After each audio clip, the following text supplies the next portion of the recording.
America से तनाव के बीच कनाडा के प्रधानमंत्री मार्क कार्नी ने साफ कर दिया कि वो ट्रंप की धमकियों से डरने वाले नहीं। दावोस के मंच से ट्रंप को ललकारने के बाद अब कार्नी ने सीधे फोन कॉल पर अमेरिकी राष्ट्रपति को चेतावनी दे दी। दरअसल बात शुरू हुई अमेरिकी ट्रेजरी सेक्रेटरी स्कॉट बेसेंट के एक गलत दावे से। बेसेंट ने फॉक्स न्यूज पर कहा कि जब ट्रंप और कार्नी की फोन पर बात हुई तो कार्नी अपने दावोस वाले कड़े बयानों से पीछे हट रहे थे और माफी जैसा रुख अपना रहे थे। लेकिन जैसे ही ये खबर बाहर आई, मार्क कार्नी ने इसे सिरे से खारिज कर दिया। मार्क कार्नी ने अपनी चुप्पी तोड़ते हुए कहा कि मैंने दावोस में जो कहा था मेरा मतलब वही था। मैंने ट्रंप से भी फोन पर वही बातें दोहराई। कार्नी ने स्पष्ट किया कि अमेरिका अगर अपनी ट्रेड पॉलिसी बदल रहा तो कनाडा चुप नहीं बैठेगा बल्कि अपनी अलग रणनीति तैयार करेगा।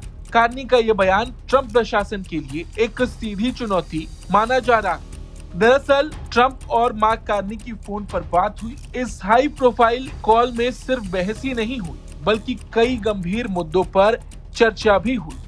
यूक्रेन और वेनेजुला को लेकर बातचीत हुई, आर्कटिक सिक्योरिटी को लेकर बात हुई, चीन के साथ डील पर भी कार्नी ने ट्रंप को साफ बताया कि कनाडा चीन के साथ अपने फ्री ट्रेड पैक्ट और कनाडा अमेरिका मैक्सिको समझौते को लेकर अपनी दिशा तय कर चुका है। दरअसल ये विवाद इसलिए ज्यादा बढ़ रहा है क्योंकि लगातार ट्रंप कनाडा को घेरने में लगे। ट्रंप ने पहले कनाडा को अपने बोर्ड ऑफ पीस में शामिल होने का न्योता दिया था, लेकिन कार्नी के तेवर देखकर उन्होंने ये न्योता वापस ले लिया।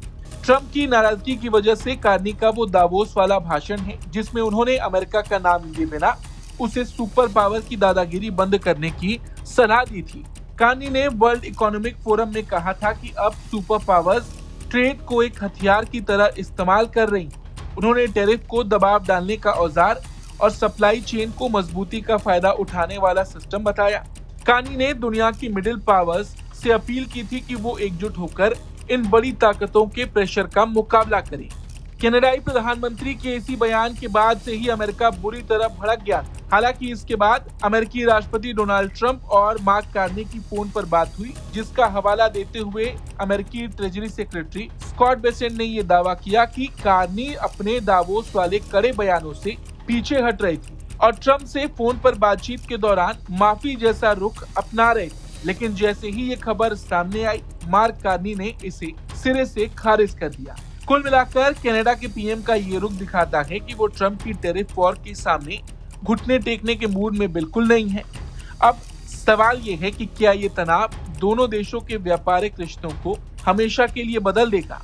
इस पर आपका क्या कुछ कहना है? कमेंट करके जरूर बताएं। ब्यूरो रिपोर्ट, भारत तक।